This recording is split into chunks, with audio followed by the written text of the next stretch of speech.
Hey everybody, what's going on? Rob Cesternino back here to talk about a very exciting Amazing Race finale. Amazing Race 34 is in the books, and we've got a breakdown of everything that happened in the final leg of the Amazing Race, the only leg that counts. And congratulations to Derek X and Claire, winners of the Amazing Race 34.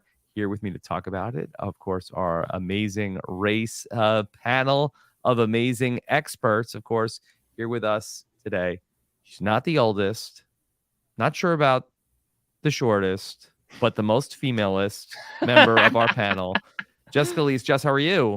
Rob, I think you and I are the same height. So okay, yeah, if we all took our shoes off, I think it would be we'd ultimately have the answer to that question. I guess so. Happy finale, Rob. Happy finale. Jess, how are you doing?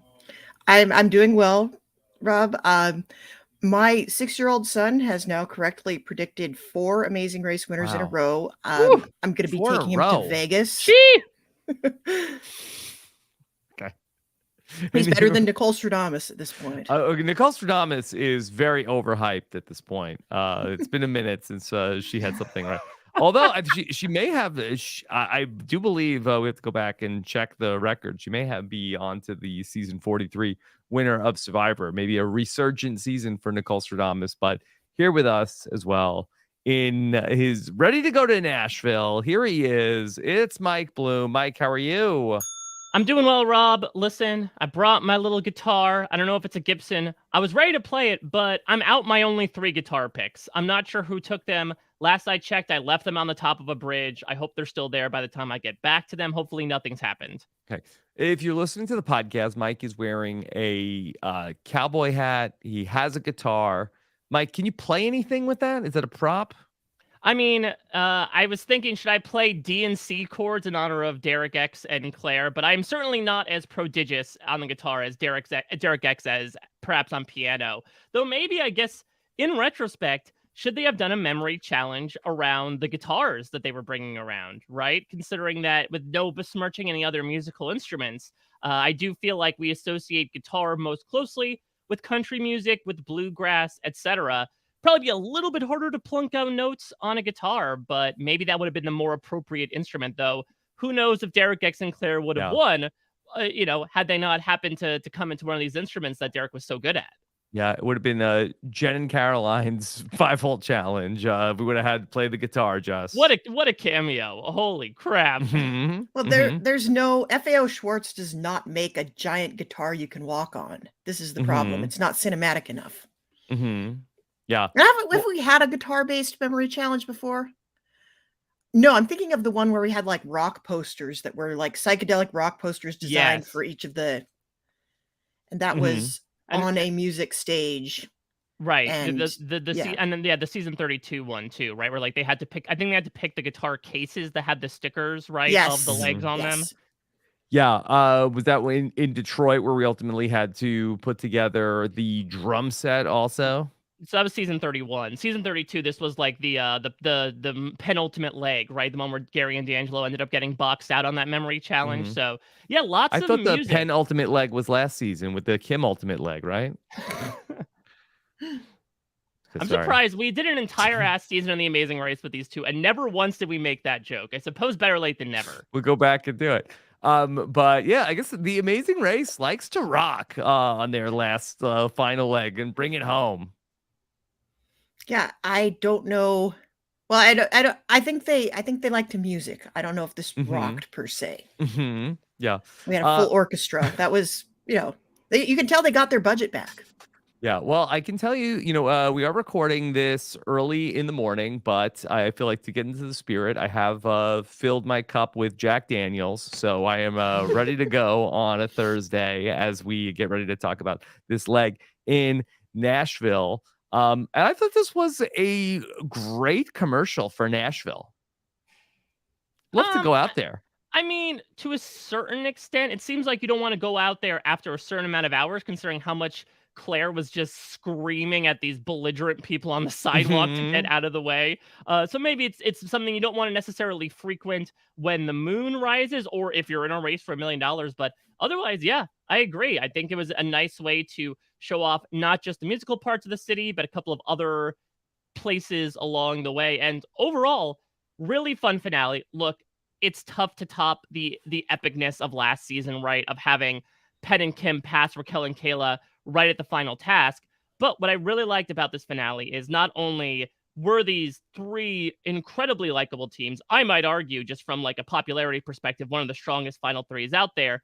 It felt like the rare finale where one team didn't immediately fall out of it, right? I'm thinking back to last season with Ryan and Dusty immediately getting lost at the elevators. Season 31, Leo and Jamal like can't crack that safe. They're immediately out. Tyler and Corey, season 28. We usually see it become like a neck and neck race between the top two teams. But I guess speaking towards the competitive aspect of these three teams, it really was a horse race throughout. Despite the fact that Derek and Claire never lost first place after that bridge, it really did seem like any point in time, someone could pass them on a certain task and end up getting the win there.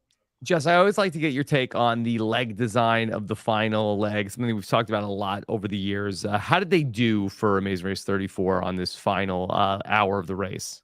Well, I think I cracked why this was such a satisfying finale. And it all centers around the bridge.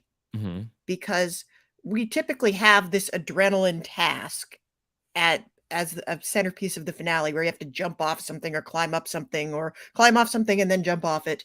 And frequently that's at an attraction where you can't put more than one person on the obstacle at a time. And the bridge, everybody was up there at the same time because they had 3 different paths to get up to the guitar case. And I'm thinking specifically of Tyler and Corey getting basically boxed out of their finale because they weren't the first people to get to the thrill task. And here it's like you could be up there doing the thrill task for as long as you needed to be. And you could also without like pushing the teams behind you further behind, and people could pass you. I think that's the key. You need to be able to pass the other teams on all of the legs, and that basically happened on all of the pieces of the leg. Somebody got passed. And I said last week, I will be satisfied with this finale if somebody passes somebody at some point on the leg, and that happened many, many times. So I'm very satisfied. I also thought that the final memory challenge, I thought it was a different twist on what we've seen before. And it wasn't just people like running around. I thought that it was kind of a cool way that they did that. I also thought that the symphony playing the Amazing Race theme was pretty cool too. So Mike, I really like the final task also. Yeah, what I thought was really fun about the Amazing Race this leg was talking about the season overall. I'm sure we can talk about that later on. I got a lot of old school vibes from this season, and you could sort of tell this final leg looked back to its history in that old school way as well, right? Where like Phil talks about the theme song being around since 2001. We love Survivor, but I don't think they're doing a task around Russ Landau's music anytime soon. Now, they did incorporate Ancient Voices into a couple times this season. Having Caroline and Jennifer, who, yes, are fairly new school, but like I always love when they have random alumni pop up over the course of the show. It's a fun little touch that makes us realize that the show also kind of remembers its history that maybe some other shows do not, of just, okay, we're going to focus on this season and not really talk about seasons that have happened in the past. The Amazing Race, like Survivor and Big Brother, has now, I think, gotten to a point where it hasn't gone too meta, but I think that it is starting to embrace and I think mention more of its history than perhaps it has in the past, of trying to make each season isolated incidents. And so I think being able to honor that in what didn't feel like a shoehorned way, again, Caroline and Jen, country singers, live in Nashville, bring them out there like Ernie and Cindy. They'll actually put the spotlight on there rather than Ernie and Cindy just sitting there in the baseball stand so that 2/3 of the teams don't recognize them. And then having the orchestra play the song, it's so good. It was so good to hear the song being played on the strings. Just brings me back to why I watched this show 20 plus years. And I thought it was just a really nice way to kind of harken back to those elements that have kept us watching for decades, while also not drawing too further attention away from the plight of these three teams as they're trying to figure things out. It also helps that some of them are big fans as well. Like do not quibble with Lewis and Michelle's fandom. They sang the "We're Gonna Win the Amazing Race" song to Caroline and Jennifer. That to me They shows knew a level. Jen and Caroline's names. Yeah, they that's a level of super duper fandom, in my opinion.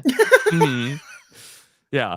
Like, I think that Derek and Claire just, I think they said, oh, they're the country singers. And Emily and Molly, I think it was like, did not make a connection. But for Lewis and Michelle, to know the names and the theme song. Yeah, I mean, I don't even know if we would have pulled the theme song. I definitely would not have. Don't sell yourself short, Jess. Come on. We're gonna win the amazing race is a 2-season-long song. Like, yeah, but that second season is one I've tried very hard to block out. Yeah. All right. So let's talk it through of what we saw on the final leg of the Amazing Race. We started things off, head to the Jack Daniels distillery, and going back and like looking at these setups, I really feel like the Tough as Nails influence is very strong on these setup clips of Phil like in the factory, like taping up the boxes with everybody at the Jack Daniels plant. Just like I feel like that Phil must have really been in his element at the factory. Oh, I think he's very much still in Tough as Nails mode when you see him doing this intro. In retrospect, do we think this is something that teams from season 35 onwards like need to prepare, right? Drive stick, have a plan for your roadblocks. Now get like handsy in a manner of speaking, considering how many building tasks and manual labor, blue collar-esque tasks we've had over the course of this season. To your point, maybe Phil's influence on Amazing Race has really played out here in season 34. Well, how do you train for that, Mike? Is it just like, should we just put like build something out of Legos, or do somebody's yard work? They kept saying IKEA furniture this entire time, right? Using it as metaphors. So. Well, I do think that's interesting that, and not that I think that Phil has any sort of no pun intended, a hand in designing the tasks, but is it possible that is there crossover from the challenge design team on the Amazing Race that also does the challenges on Tough as Nails? I mean, if Phil was going to host a reality show, it makes sense that there would be a lot of crossover from the Amazing Race production team and the Tough as Nails production team. There is a lot of crossover. I think if you look at the credits, you'll see a lot of the same names. Yeah. So, yeah, interesting that maybe there is like something that we didn't really, I think, talk about too much, but I think that there would be a lot of crossover of the types of tasks that you have seen on Tough as Nails with tasks that end up being on the Amazing Race. I mean, those were the two big themes of this season, right? Was like building things and singing/dancing things. It was all about music and handsiness in a manner of speaking. And so I think it's interesting to see the teams that did well and didn't do well in other ones. Like Derek and Claire were almost the opposite of Lewis and Michelle, right? Where like Lewis and Michelle seemed okay at the building stuff, but then completely fell apart when it was a musical-based memory task.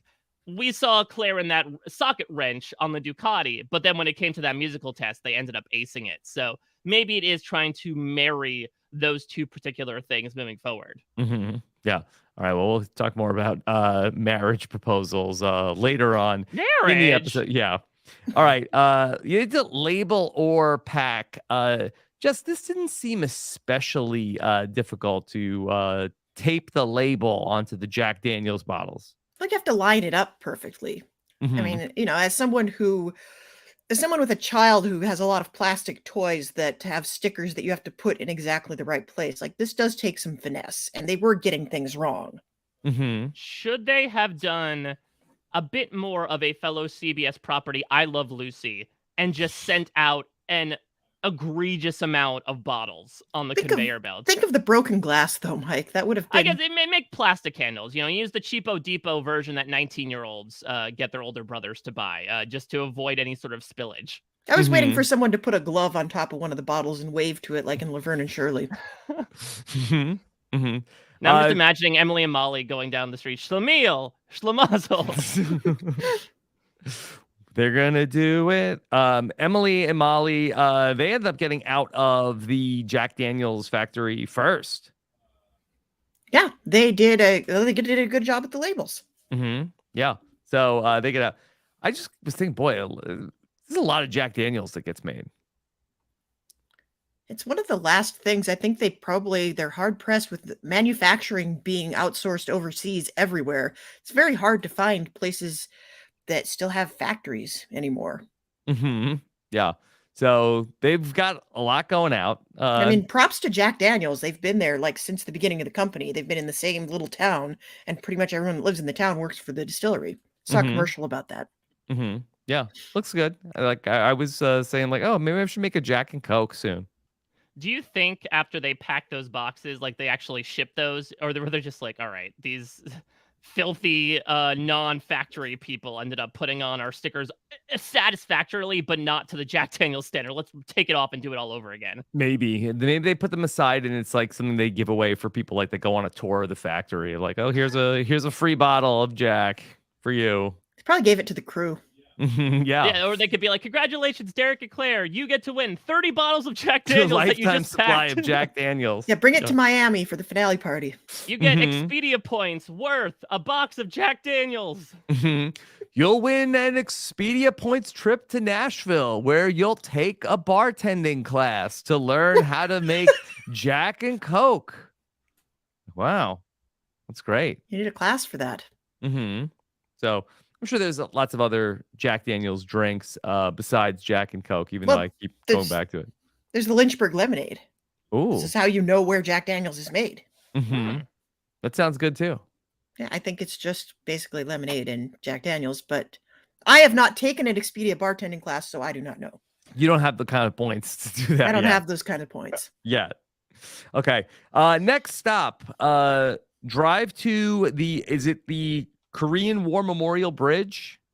I was a little surprised, actually, that we did not get a moment from Emily and Molly during this. And I'd be intrigued to ask them about it, because their story was that they were both born in South Korea. And that's when they kind of got separated at birth before finding each other all these years later. Yeah. Be good to get their take on what that meant to them. The teams... This was so interesting. They had to all drive. So Emily and Molly are out in front. Derek and Claire follow them. They all are stopped at the same gas station to ask for directions. I think there's one gas station. There's one gas station. Everybody's asking for directions. Locals just having 6 frenzied Americans run in and be like, give me directions, please. I need $1 million right now. And obviously that's going to be the big MO of the final leg in general. And luckily there isn't necessarily a language barrier that might produce some uglier behavior, considering how high the stakes are. But yeah, very funny to see everybody at the sort of same BP gas station asking directions from sometimes the same exact person. Now, Mike, do you think that Derek and Claire were recognized at all along the way? It seemed like that, based on like their interaction with with strangers. It seemed like that Derek and Claire had the most luck and the most like enthusiastic people who were helping them.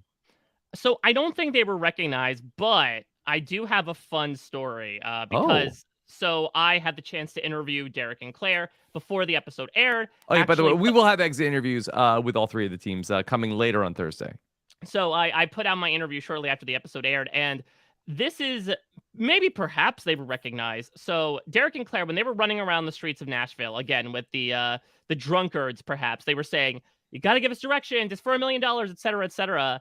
This one dude says, "Okay, like if this means so much to you, why don't you pay me $1,000 for me to give you directions?" And Derek's like, "Sure, I'll Venmo it to you, whatever." Like obviously, like not meaning it. And then this guy actually pulls up his Venmo account and shows his phone to Derek X and says, "All right, this is my Venmo. Go ahead and do it." And he's like, I don't have my phone on me. Like, this is not something we can necessarily agree to. Eventually, they were able to essentially just get past the middleman and talk to his friend, who is obviously much less frugal, and was able to give the directions away for free. But yeah, wild that they were nearly out $1,000 from the $1 million that they ended up winning, because this guy was essentially extorting them for $1,000 for directions. What a jerk. That guy's lucky that didn't make it onto TV. Yeah, drag this man. Yeah, I wonder, do you think he would sign the release if the $1,000 payment went through? Yeah, the man who charged $1,000 for directions in a very crowded town. Like, I could understand if there was like, if they were the only stop on the interstate and that this was the only chance to get the directions, but there was 1 million tourists in Nashville. Yeah, it seems like you really don't have any leverage there. Mm-hmm. Let's go back to the bridge. Okay. Derek and Claire, they're able to find the parking first, where Derek is able to do the rappelling. Emily and Molly, it takes longer for them to find their spot to park.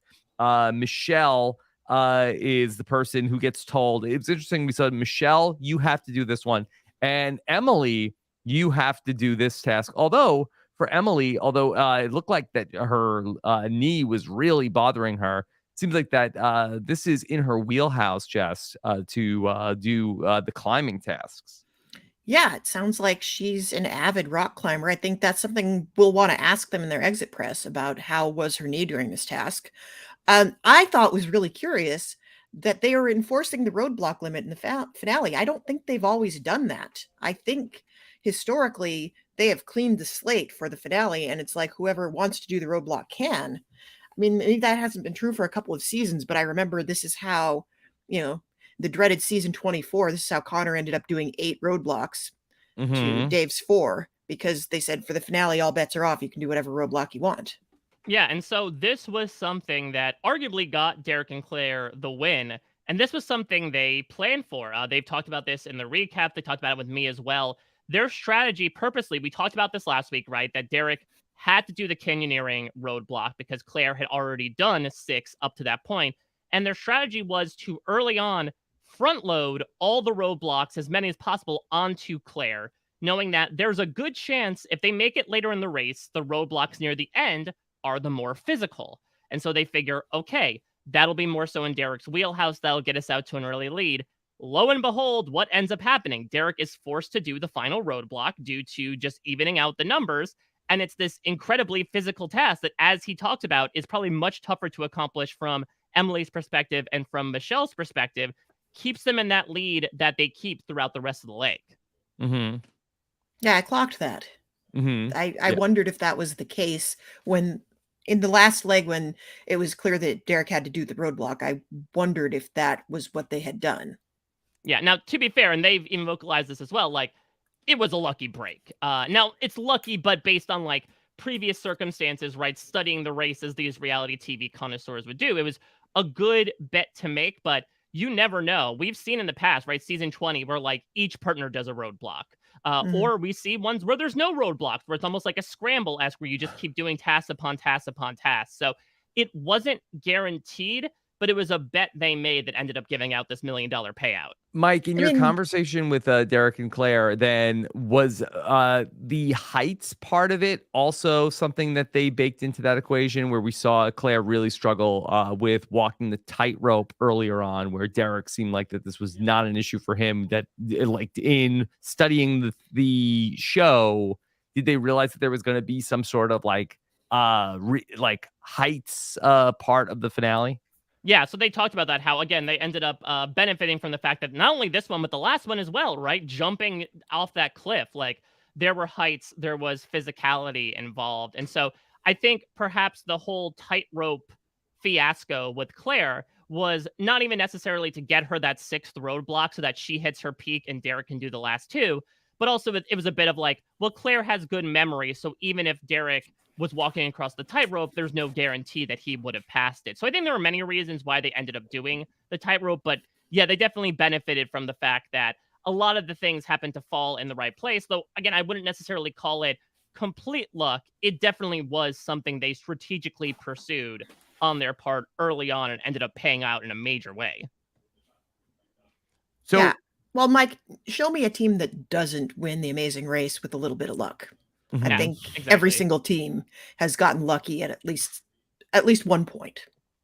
All right, so Derek is the first to get to the top of the bridge, and there's just a guitar case sitting there that he ends up getting the guitar pick for the Gibson garage. I just was thinking, what would happen if you like accidentally like knocked the case off of the bridge? It had to be zip tied up there. Like they've got it secured somehow. They've got it secured.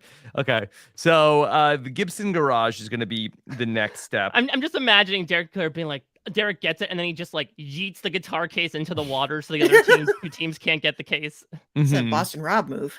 Yeah, well, I think they all had their own case, right? There were 3 cases. 3 cases. All right. So for Michelle, she really was struggling with getting up the her side of the bridge. We saw her really loving the last heights task that we saw her do. Do you think that was this an issue in her technique, or was it something about the bridge that was maybe not the greatest thing she's ever done, like walking across the last tightrope?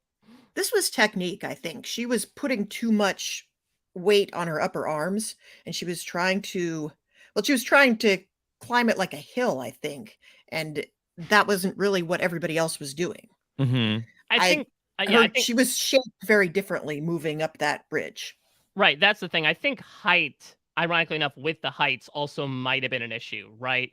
Derek is taller and lankier. Michelle, who is shorter, like cannot span the lengths as much as Derek could. And so I think it was a lot more of like grabbing onto the ledge and pulling yourself up. With Derek, I think it was being able to have a longer reach. You could do a bit more of a bear crawl onto it. I don't think so, Mike. I think I think you've pinged something in my head. I think she was trying to do that. She was trying to grab the spans of the bridge and put her hands on the wall, where Derek had his hands on the rope. Yeah, the move was like you wanted it to be like walking up the building like the old Batman TV show. And that's what Derek was doing, where she was like really like climbing it like a ladder, which I think was the thing that was causing her to be slower to get through it.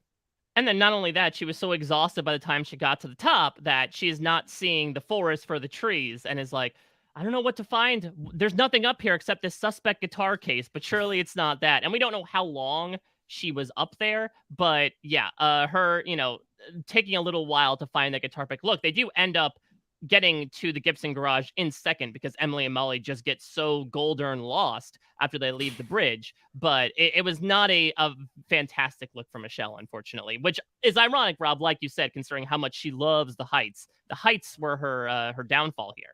All right. So the teams are going to head to the Gibson garage.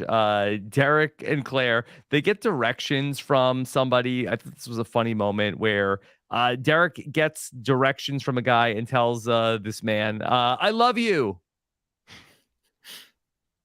Claire's like, wow, it's that easy for you to say it? Okay. Okay. They end up being the first to the Gibson garage. They spot Caroline and Jennifer there, who are going to give them the clue. Just how do you think that works? Like, is Amazing Race going to Nashville? They call up people like, hey, are you still in Nashville? Yeah, I think production stays in touch with Amazing Race alumni. I think they're always thinking about like, oh, we're going to be in this city. Don't these people live in the city?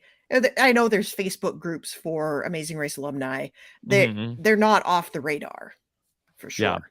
Yeah. You didn't think Keith and Whitney were in the wings waiting? Are they still in Nashville? I don't know. I haven't kept up with Keith and Whitney. Yeah, I'll have to check my last correspondence with them to see what they're up to these days. Yeah. Okay, interesting. All right. Phil tells us, Jess, according to one study, there's more musicians in Nashville than any other city in the world. Is this an actual study?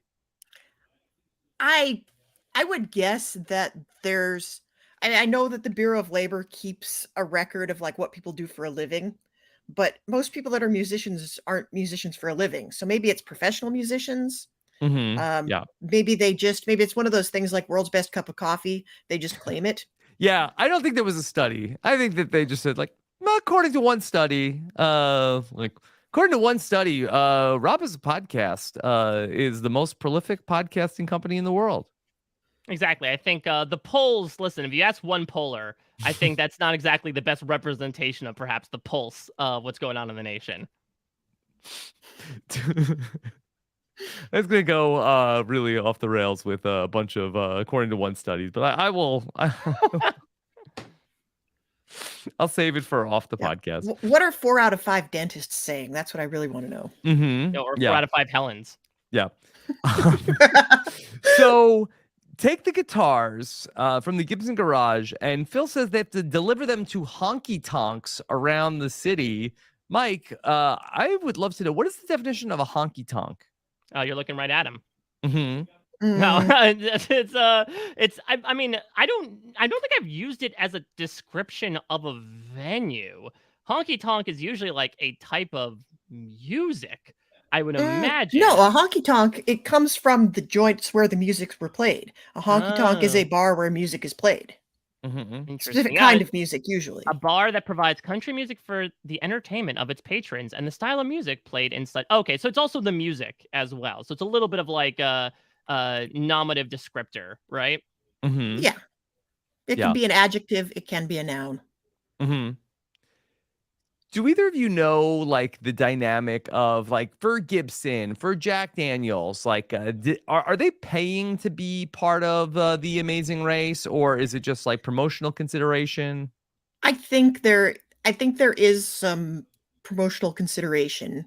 I Mm-hmm. would guess that there's an agreement, like sometimes Amazing Race has to pay venues to go there, but I think they can probably barter when it's a brand, when it's a consumer brand that people are buying, they can probably get that price down quite a bit. Yeah. I think we have to review the credits because I would imagine, right, there'd be a shout out of like Mhm. special thanks to Jack Daniels, to Les Gibson guitars. If that's the case, then I'd be more inclined to say that, yeah, it was them sort of like offering their services in exchange for word of mouth on national television. This to me seems distinctly separate from like the brand deals of Expedia Travelocity. Mm-hmm. Do you Right, they think that? would have it would have been a little more aggressive, I think. Mm-hmm. Do you think they go into the Jack Daniels headquarters and then somebody there is like, Venmo us $1,000 if you want to shoot here right now? Give me One your study phone. shows you're full of money, CBS, and so you have to pay out the nose for us. No, I want to go back to the Gibson Garage for a second because there was a point where the instructions said specifically pick up 2 acoustic guitars and an electric guitar. Yeah. And this, like for Lewis and Michelle especially, this seemed like a sticking point. And I thought they were going to check the guitars, they were going to look in the Yeah. case, but this ended up being a total nothing burger. So like, why make people do it?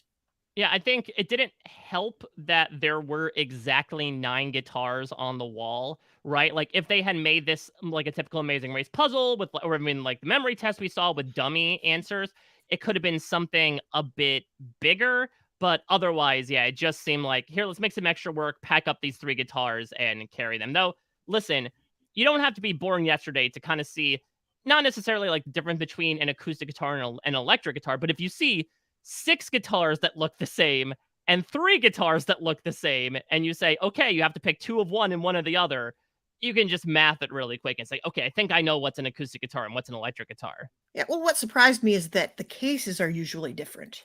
Mm. Like the electric guitar case is usually not quite as bulky as a hard case for an acoustic guitar. So it was weird to me that all of the cases seemed like they were the same too. Jess, do you play the guitar? A little bit. I'm not good at it, but yeah, I play a little bit. Oh, okay. Yeah. Is there a particular style of music that you play? Not Honky tonk? really. Yeah. Okay. Not really. I don't play for anybody. I took lessons for a long time. I still have a guitar. Um, my son was obsessed with guitars when he was a toddler, so I used to play stuff for him. But yeah, I'm not good enough that anybody would ever actually want to listen to it. Mm-hmm. Okay. So I liked this, Mike, that we had to have the teams then deliver the guitars, and they had to like travel through like a very busy, like touristy hotspot filled with a lot of drunk people. Yeah, what is this? Whiskey Street instead of Bourbon Street because of Jack Mhm. Daniels. Just yeah, I love night legs, especially the night final leg. I think that worked really well in New Orleans as an example. Obviously, speaking of Bourbon Street, I think it worked well here because yeah, the human traffic was certainly Oh a boy. difficult aspect of it. Yeah. Especially again when it came to either getting through them or apparently in the case of Tarek and Claire, like running into people that had the guts to try to get money from people that are racing for $1 million. Mm-hmm. Yeah, I just thought that nighttime Nashville looked so fun. I feel like I wish I was out there being one of the people. Maybe let's do a know-it-alls in Nashville. Yeah, I Can we mean, there's get lots of Caroline venues. and Jennifer to come out? I like Bryson Wendt presents Honky Tonk. Yeah. So yeah, that could be a good spot. Looks like there's lots of honky tonks that we can get out there to go and maybe could we get to where'd they end up at the either the Gibson garage? There's so many different venues we could be at. I think Nashville is actually an ideal place for a live show because you have so many venues to choose from. Okay. Can we get Chase Rice to come out and give his thoughts on the episode, Mike? I think so. We could just specifically ask him, Ollie, the freakiest freak, who got weird in this episode the most? Mm-hmm. Yeah. So we just have to make sure that none of his exes are in the audience. Yes. When he comes up. And maybe Keith and Whitney could join us for that show, Jess. We can invite them. Mm-hmm. I think the message might go straight into their spam folder. Mm-hmm. Okay. We'll see. All right. So we see that the teams are getting out to go to the different honky tonks. The guitars are heavy. We saw for Derek and Claire that there was, a little bit of, some, as they would say on the Real Love Boat, some bickerments going on with Derek and Claire. For a brief second, right? It was that Claire said we're going right. Derek said we're going left. I don't think it was arguments as much as like loudly communicating to one another, considering how high the stakes were and the fact that they probably just walked out of a rip-roaring, acoustically loud crowd. That I think was like a momentary dispute that, of course, they had to put in the coming up on, right? Because it was like the rare moment that could be taken out of context of the two of them legitimately arguing on the race. But I don't think we've ever seen them in an argument before. I mean, they were not romantically involved on Big Brother, where we saw so much of them, and so much of their interactions. And then here, they basically have been like getting along the entire race. So it was just a little weird to see them shouting at each other. But there was a point in one of the earlier legs when they were driving and they got a little contentious. Oh yeah, the whole K point turn, right? Yeah. Like the 5 minutes later thing happened with the little bickering. And for an amazing race couple fight, I mean, this was a 2 on a scale of 1 to 10, but it's just that we have never seen them like really have too much of a disagreement before. Yeah, I mean, this has been overall a pretty conflict-free Amazing Race season, and I think that's a testament to. That's not something we need on this show to make a good show. I think David and Aubrey had maybe got up to a 4 on a scale of 1 to 10 in terms of arguing about navigating the car. And that was about it this season. Even recently, I don't think anything this season was on the level of what Akbar and Sherry were getting into. Last forget season. it. Yeah. So yeah, I think in general, which is interesting, right? Because this is by far the most couples we've had on the race in quite some time. You think just mathematically speaking, there would be at least a couple that are not necessarily seeing eye to eye. But for whatever reason, even a couple like Derek and Claire that had only been together for 8 months going on the Amazing Race, they got along well, surprisingly, almost, as they would say themselves. So yeah, I think it just shows the strength of these relationships over the course of the race, as opposed to perhaps maybe situations of other Amazing Race winners, right? Who go in there as a couple and then come out being like, yeah, maybe we shouldn't be together anymore. Okay. Interesting. So, Lewis and Michelle, I feel like they make up some ground here on delivering the guitars that I feel like that Lewis, it seemed like that he was doing a good job of getting directions from people to get to the different places. Whereas we saw Emily and Molly kind of fall out of it a little bit here during this part. And for Emily, lugging around this guitar really was the last thing she needed to be doing. Yeah, I noticed they got a little bit faster once they were able to drop off that first guitar and she didn't have to carry anything. And the nice thing about this task is it does get easier the further into it you go. Yeah. It's interesting, though, that, Emily and Molly have had such an interesting journey over the course of the race where they were doing really well early on, but obviously, they finished in the bottom 2 positions in the 2 legs before this. And I wouldn't necessarily fault Emily's leg that much. I think what it comes down to is navigation. And we see that really come out in this episode. We saw it most prominently in the mega leg that for whatever reason, whether this was, just pure coincidental or not, the back half of the race was kind of predicated on them doing well on the task, but consistently getting lost getting there. And unfortunately, in a leg where there's very little room for error, yes, they do catch up and eventually finish in a second place, but I'd have to imagine that this sunk their race entirely. This one incident where they drove the wrong direction off the bridge. Mm-hmm. And it's been a minute since navigation has played a huge role in a finale, I feel like. Mm-hmm. I think most of the time, it's like once you are on the ground, you are going to be on foot most of the time. You don't see people if you get back in the car, you're driving a short distance to an important landmark. And this was a little bit more navigation than I think is usually called for. So the teams are going to eventually get to the municipal auditorium where they're going to get to see the Amazing Race Symphony Orchestra perform for the first time. Mike, I got chills from the Amazing Race Orchestra. Consider them multiplying because I got them as well. Yeah, this was really great. Again, I think we sort of overlook the pastiches of the show that have been there since the very beginning. So again, it's cool to see the show honor this by having this big orchestra play this song. So I was a little confused because the task, right? Phil said, "Oh, they must play the theme on the keyboard." They definitely didn't. The theme does not last 11 seconds. Were these musicians just sitting there waiting this entire time until they finished to play the Amazing Race theme? Or was it like we've seen in that aforementioned, task in the penultimate leg of season 32 or the Seven Nation Army task in season 31, where they just kept playing the same stuff over and over and over again to throw the teams off? Well, Mike, I had a lot of questions about this, to be honest, because I think they were in a different room. It didn't seem to me that they could even really hear the orchestra. So I think it was more like, oh, here's a team. A team is coming. Play the song again. And then they're playing the songs. You come in to get the cinematic effect. And then you go in your room and you do your task. The other thing is the notes they were playing on that keyboard, I think they must have put them in post. Those notes did not correspond at all to the Amazing Race theme. Like I thought at first it was going to be like, oh, can you pick this out on the keyboard? It will help you. But that did not seem to be the case at all. You just had to look at every picture and decide which ones you were going to use. See, I thought I was crazy. I was like this doesn't sound like the Amazing Race theme song to me that they're playing. No, it's blink, blonk, blonk, blonk. Yeah, not only that, I guess they had to get it in literal time, right? And then you have to get these 11 notes out in 11 seconds. But it wasn't like you have to get it on the beat necessarily, right? It can't be like 1, 2, 3, 4, 5, 6. Like it was just play the 11 notes in as little time as possible. So this is like Charlie Pace trying to unlock the submarine. Yeah, exactly. And it was good vibrations for Derek and Claire, not so much for everybody else.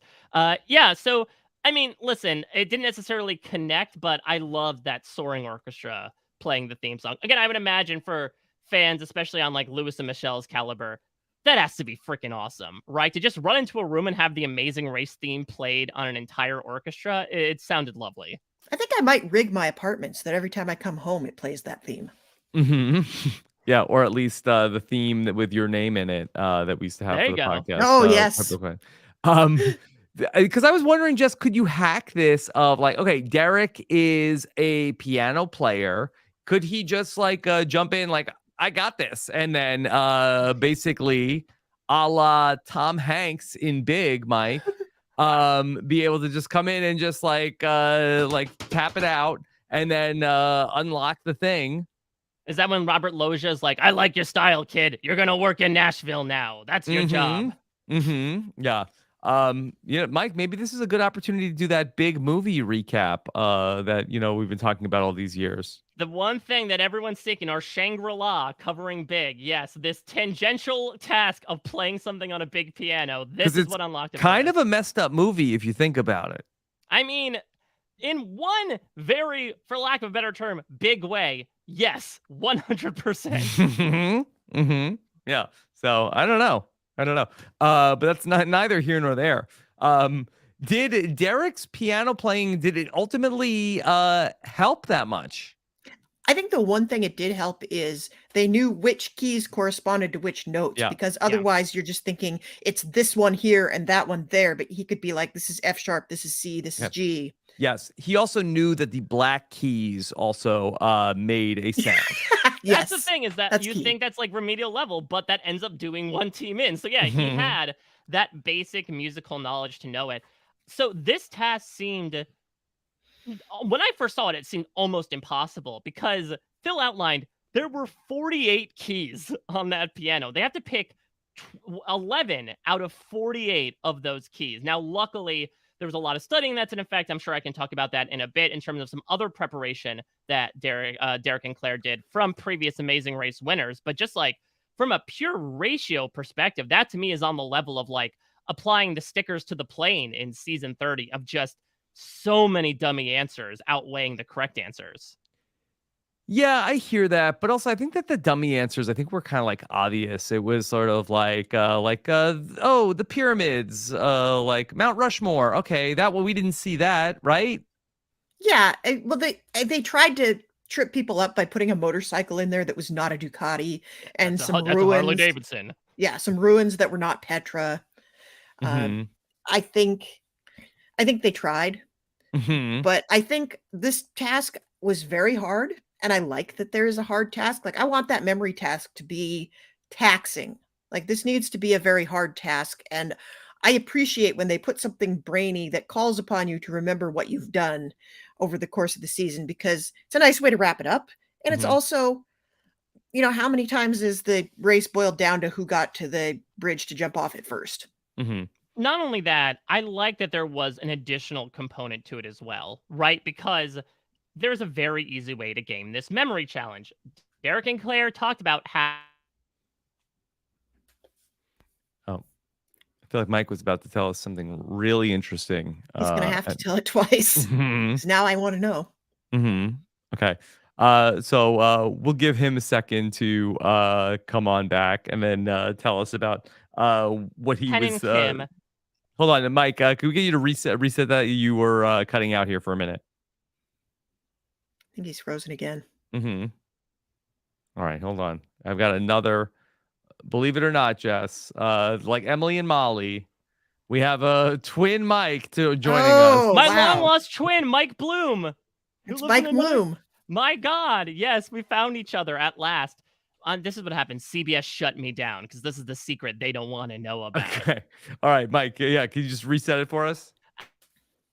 No, not again. Come on. Come on.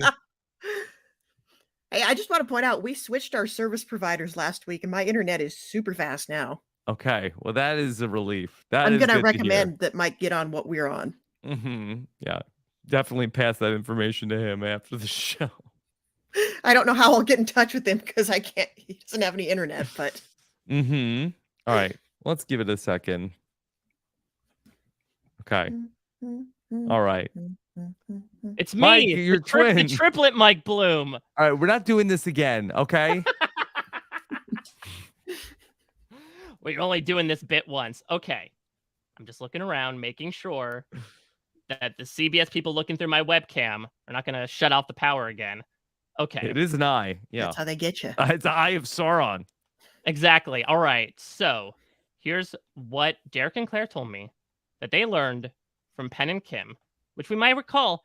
Pen and Kim, obviously everyone studies for the memory test, but they did it visually.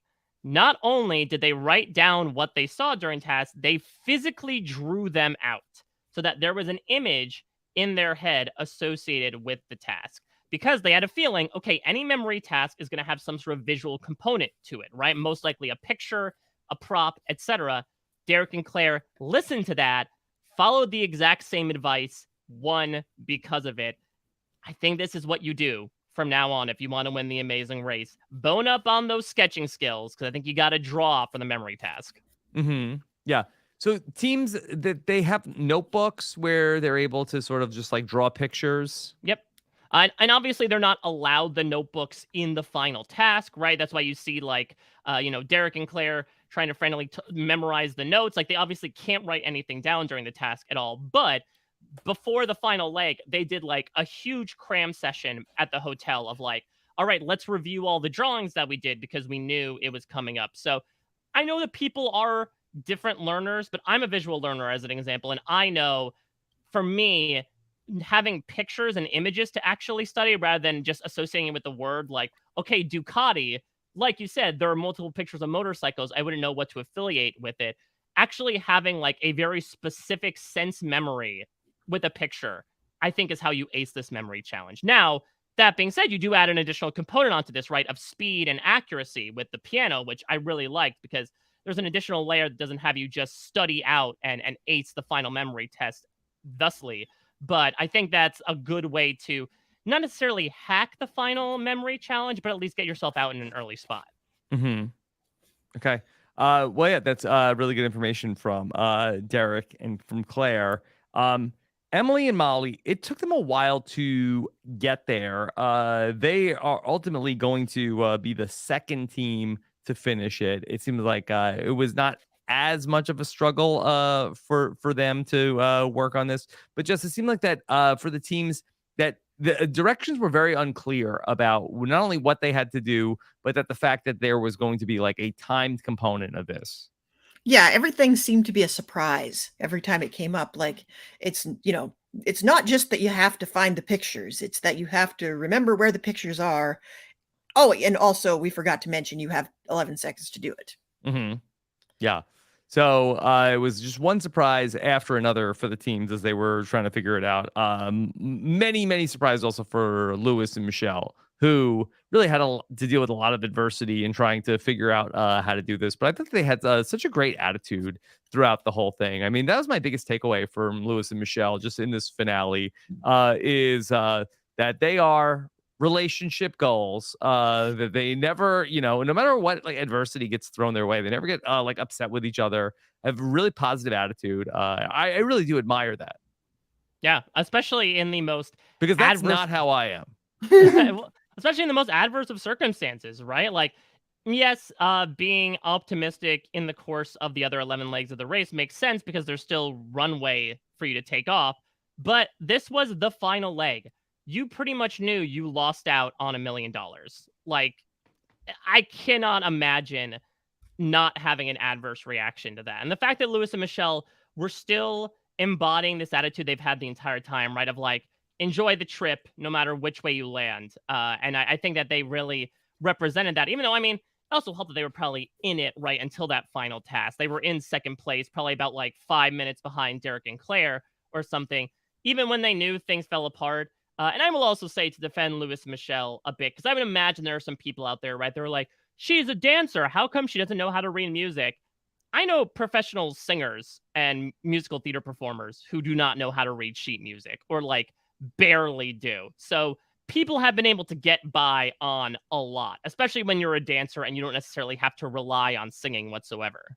Mm-hmm.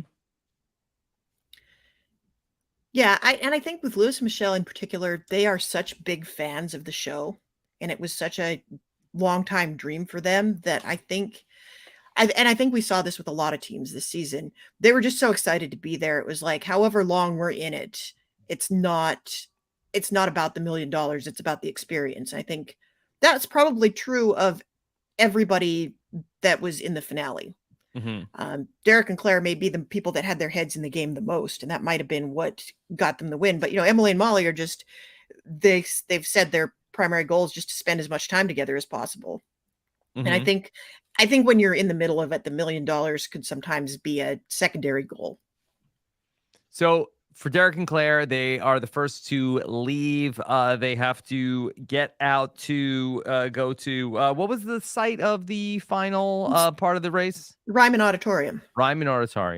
And they tried to at least like give us a little bit of a fake out of like is Claire running too slow? Could Emily? Yeah, but when the other team is Emily and Molly, like yeah. And what was interesting was that we saw like Emily and Molly where somebody took a spill. I believe it was actually Molly that fell, not Emily. Well, they are twins, right? They have to have mirroring injuries, I think. I guess so. Because I went back and I watched because it seemed like that the camera person wasn't even like on them, and they like went back and it looked like the person with the leg brace was the person who was still standing. I'm pretty sure that was Molly that took the tumble. Derek and Claire, they are the winners of the amazing race. I was shocked, but also I called it at the beginning of the season. This was my winner pick before episode 1, so I can't be mad at that. Mm-hmm. This was so great, but also to show like how Derek and Claire are definitely a different type of winning couple that we see on The Amazing Race. In so many ways, in that they had been dating for only 8 months. Like they talk about this on the finish line. They talked about it with me in my interview as well. That like they truly had no idea if they do well or not on The Amazing Race. And they actually that whole soundbite they kept giving of like, this is a test for our relationship.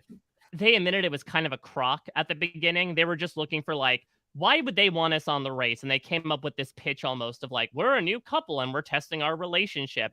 And it ended up actually becoming a reality where they actually learned a lot more about each other than they managed. But I think the most quintessential way that represents how different they are from other couples is 2 seasons ago, we get this stunning, beautiful proposal from Will to James at the finish line. And what does Derek X do here? Trolls his girlfriend who just won $500,000. But honestly, did he troll Claire? That I think he trolled Phil. Like that he goes to like make this gesture to do it, and like Phil's like, and Claire's like, no, he's joking. This is what he does. Yeah. You cannot do this prank on your girlfriend on national TV. She has to be in on it. I packed his bag. There's no ring in there. I love it though, because then again, this was like very quintessential Derek X, which I think was like kind of the Ernie and Bert, I feel like, of like the very goofy one, and then like the one with the drier wit, a bit more sarcastic. And so I think it ended up working out perfectly as well, where like Derek was being the big goofball jokester, being like, I've got a question to ask, and Claire's like, nope, shutting it down. Please, he's joking. This is what he does. Like we just met these people a month ago, Derek. They might think we're sincere here. This is absolutely not the case. Yeah, I thought that was such a funny moment. Like that was like classic, like Derek X. And like where it's like, okay, they have this amazing moment here at the end of the show, and you know he's still like goofing around. I thought that was so fun. Yeah, and Phil had no idea how to react to this. That was maybe the funniest part. Yeah, Phil's like, that's really not a thing you should joke around about. Phil was not super amused. Phil absolutely no-sold it, and I adore it. Right, that Phil was just like, please don't do that. No practical jokes at the finish line, please. It was so funny. I honestly think it's goals to play a prank on Phil at the finish line. Emily and Molly, they come in second place. An impressive finish for Emily and Molly, considering that they had to deal with so much with Emily's injury. They were the team that really, against all odds, I personally didn't have super high expectations for Emily and Molly coming in. And they just were, I've described them as Terminators throughout this race, that just basically no matter what was thrown at them, they were able to just keep on going. I would go so far as to say this is one of the greatest stories that we have seen on The Amazing Race. Now, of course, it'd be a bit greater if they had won, but second ain't too bad. But like, just think about this. These people a year ago did not know that they had a twin at all. Then a DNS test is taken. Turns out I'm 100% that twin. And so they find each other and they're like, okay, I guess we share some DNA, but we barely know each other. And they're like, great, we're going to put you on this show now that has in the past like caused couples to break up and have caused like rifts within family members. Like, good luck. Enjoy this new relationship. And the fact that not only were they able to build such a loving relationship with each other, but also succeed in a way that had them running all the legs together. Like, they were in tears on the mat. I was in tears watching them. It was such a beautiful story that was just wild on paper in the first place. But the fact that we actually got to see their relationship not only become stronger, but then also play out in relative success on the race is a really fun thing that we don't usually see from these type of dynamics. Yeah. Incredible job, Emily and Molly. And then finally, Lewis and Michelle, they come in, and great attitude for Lewis and Michelle. I liked what they said about how someday that their kids are going to watch this show. You can see, look how cool your parents are. That would actually be, they would be cool parents, no doubt. I was gonna say, Rob, can you advise them as to whether or not that will actually be a thing? Well, unfortunately for Lewis and Michelle, that no matter how cool you actually are, your kids will not actually think you're cool. And in fact, that they'll actually like belittle and make fun of whatever you go on to do in your life. So unfortunately, it has not been my experience that your kids actually will think you're cool, even if you are cool. So you're saying that Lewis and Michelle's future kids will like bring around a little keyboard and be like, look, Dak, look at the black keys. Aren't these great? Just troll them endlessly a la Derek X for years upon years of their life. Yeah, your kids will be like, did you even win Survivor? I mean, The Amazing Race, Dad? Yeah. It's hitting a little close to home. Yeah, it's a thing that could happen. And then I thought that then when Lewis said, he's like, I love my wife so much, like I would propose to her again right now if I could. Like, no, please, we're not doing that. Feels like we don't do that type of thing here. Stop Derek it. already ruined it. Lewis, don't even joke about proposals again. We're not doing that. All of the other teams were there, just save for, were Tim and Ryan there? Tim and Rex, yeah. I didn't see them. I was like scanning the crowd trying to account for everybody, but maybe they had bigger plans. Yeah. So I do believe I think they were at the finale party, but they also live in Tennessee. So like I'm not sure, must have just been being double booked. Yeah. Or maybe they just weren't on camera that much. Yeah. Or maybe there were a lot of teams. I don't know. When they got eliminated, they just went like on some like started backpacking through Europe. They never came home. Yeah, we left them in Germany. We haven't seen them since. They said something about Oktoberfest. That didn't happen exactly, but in Amazing Race 13, the fourth place team got eliminated because they lost their passport. And so because they could not physically leave the country in time, they were not there for the finish line. Yeah. So maybe at some point we get the answer to what happened with them. But all the other teams were back. Very fun to see everybody together. Phil said at the end of the race, like, okay, all right, now you may all like give them a hug. You may all kiss the bride, Derek. You got that idea in me. Yeah. Phil asked Derek and Claire, so what's next for you? After you just won $1 million, what's next for you? And Derek go to Disney World. Yeah, well, I don't know if this was exactly the kind of answer that Phil was hoping for. Derek said, well, next, I think we're going to get an apartment. So now, here is the question. Should we have known this entire time? Because those of us that are diligently following the Declare on social media escapades know that, before The Amazing Race aired, they had moved to LA. They weren't living together, I believe, or maybe they weren't living together in New York, but they had moved to LA. They'd gotten a new apartment. Now, I'm not sure with Amazing Race if this is the show where you only get the prize money once the show actually airs. But should this have been a signal to us in retrospect, considering what they would have done with the money? Okay, they definitely won. I think if I remember back to, post Big Brother 23, I think Claire had an apartment in Manhattan or New York City. And then Derek moved in with her. And so they were living together in Claire's apartment. I don't know that. I guess, are you saying, Mike, that they went Hollywood prior to the season? Yeah. Did they, after winning, say, okay, we have the money now, let's go get that apartment? And perhaps the news of them moving west over the course of the summer was prognosticating how they were going to do on the race. I mean, I guess I don't even think it matters if they had the money in hand. If they knew it was coming, yeah, they could probably. But have you seen apartment prices lately? I mean, maybe that was just the biggest tip off. Yeah, maybe. Maybe. Who can afford to move in this economy.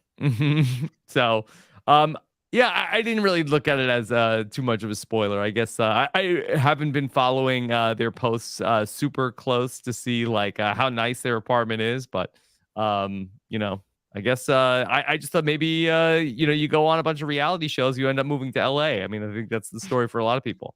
Wasn't that the story for you? Yes, but I wasn't there I was there to work in a production, Jess, not to Sure. be. I mean, you never know. Derek is fun employed right now, but we might end up having him make the Scorn 2 with all this new cash flow. Well, good luck with that. Okay. All right. What else about Amazing Race 34 in hindsight? Yeah, what are our thoughts about this season? I know it's tough because we had 2 Amazing Race seasons in a row this year, both of which kind of had the samey feel with that post-pandemic quality. But did we like this season overall? Yeah, I think this was a great return to form for the Amazing Race. I thought we had so many likable teams, and I think sometimes you run the risk when you have one of those teams that they brought over from another reality franchise, you run the risk that they're going to be the conflict team, or that they're not going to mesh well with the other teams because they're going to big time them. And with Derek and Claire, we didn't get any of that. They were everybody wanted to be friends with them. They were Yeah. the cool team, and you can't begrudge them the win the way you might other Big Brother teams that have gone far in the past. Yes. They're not polarizing at all. There was no team here that people, we didn't get hate tweets from people saying that we were being too nice to a team. So I always appreciate that. Mm-hmm. Yeah. I think locations, they did the best they could with what they had. I think they've learned from previous mistakes. I thought it was well designed for the most part. I'm happy with it. I think it bodes well for the future of the show. Yeah. I thought it was very refreshing to have a Big Brother team win the Amazing Race. That's actually likable. So that was, I think, a great sign for the casting. He's going to go there. I didn't go there. Mac Daniels fired. Mm-hmm. And so, yeah, I think that this was a great season.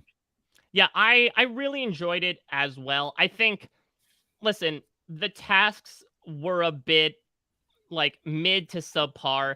I think, unfortunately, that is just sort of like a caveat of modern day Amazing Race that we might have to get used to, is just like, listen, they've been doing this for 34 seasons. The tasks themselves may not be anything to write home about. So really, my enjoyment always focuses on the teams. And I really enjoyed this cast overall. I think, especially after last season, which I enjoyed, but, 10 out of the 11 teams had a gimmick, in a manner of speaking, right? They were on some sort of talk show, had some sort of thing they were famous for. This is one of the most quote unquote normal seasons of the Amazing Race that I think we have had in quite some time. And it was really refreshing. Like I said, those old school values, no U-turns, self-driving on every leg. I think this was the season of like self-driving navigation. We saw how much that did in teams like Quinton and Maddie, like we saw with Emily and Molly in this past leg as well. Like, I feel like that was more than a lot of seasons, especially modern day ones. That was the big determinant as to whether teams did poorly or well.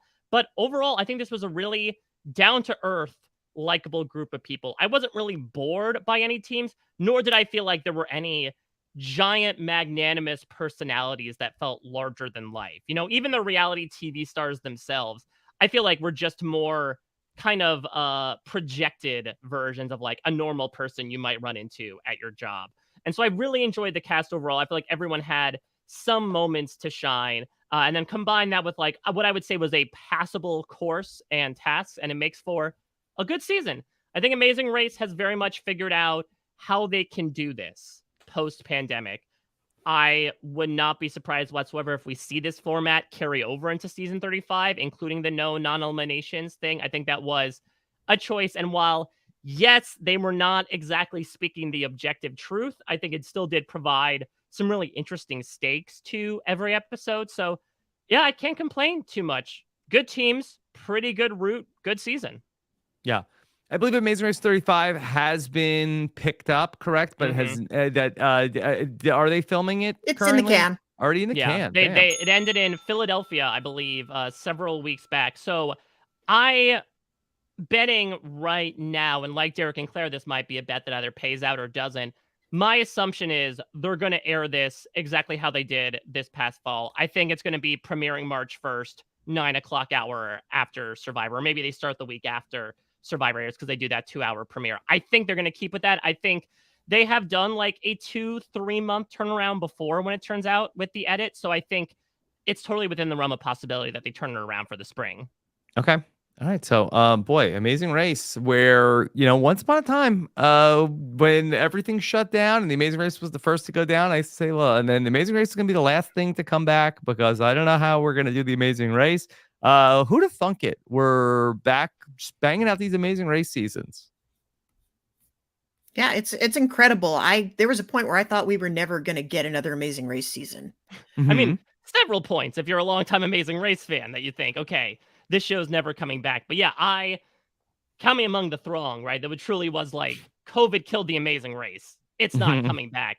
But it is stronger than ever somehow. It has gained almost that herd immunity, I suppose, to, filming amongst the pandemic. That now it's at the point where, for the first time in quite a while, we're doing 2 seasons a year. Yep. All right. So we will have Amazing Race 34 exit interviews with the final 3 teams. Look for that on Thursday. Anything else to close out our coverage of the finale? Well, I just want to thank the two of you because this is always fun. Highlight of my week every week. Yeah. Always fun to get together.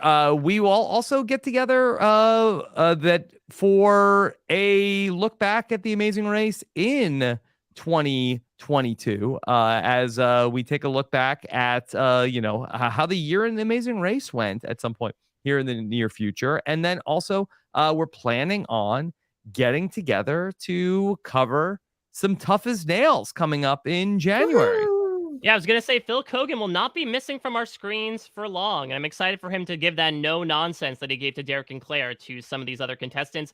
I believe the Tough as Nails season 4 cast just got released a couple days ago per Entertainment Weekly, premiering January 3rd, I think. So yeah, it will not be long. We're going to have a brief sojourn for the holidays, but I'm excited to talk Tough as Nails again. We kind of took a brief hiatus due to it being on the same time as Survivor for season 3, but I'm excited for season 4. It's been fun to track sort of Phil's production timeline with this, the things they've been learning from season to season. And so it'll be interesting to see, and hopefully we'll have the chance to talk with the man himself at least a couple times over the course of the season. Okay. All right. Jess, what else is coming up for you? Well, you alluded to we have a few more podcasts coming up at some point. This is my last scheduled podcast for 2022. So I have some projects in the works. Break. Okay. All right. Well, rest up. Enjoy your break. I'm sure we'll talk about some more Amazing Race at some point in the next couple of weeks as we look back at 2022. But great job on another season here, Jess. Lost count. Is this the 13th or the 14th season that we've covered together? Our first one was 21, so this is our 14th. Okay. So what a ride. I can't believe I've been doing this for a decade. I don't know if I should be proud of that or ashamed. Very proud. Yeah. Well, this was a fun one to get to cover with you once again, Jess. And then Mike, what's coming up for you? Well, first, tip of the cap to the two of you. I always love getting to talk Amazing Race with you, especially it's like the perfect way to spend a Thursday morning. So happy we got to talk about another great season, and thank you for dealing with my malarkey, be it, internet-based or fashion-based, I suppose. But yeah, what's a break? I'm not entirely sure. Rob, I have the pleasure of getting to join you this week on our usual romp through the penultimate feedback show for Survivor. That should be happening on Friday, live in the afternoon. Should be really fun. Wild episode of Survivor. Really excited to get into that with you. Of course, doing exit press for that, as well as Amazing Race. So as I mentioned, my Derek and Claire interview is already out. That was a really, really fun one. Lots of great tidbits that I already mentioned, but even if you listen to my musings, there's so much more great stuff that they provided, and they're just such a fun couple. Had a really great time talking with them, so check that out. And by the time you're listening to this, or you happen to stumble upon this video in the YouTube algorithm, I'll probably have my interviews with Emily and Molly and Lewis and Michelle up as well at parade.com. Also doing Survivor Exit Press as well as we round the bend on that, and doing the B&B with Liana Boris, though of course I'm taking off this week to be on with Rob.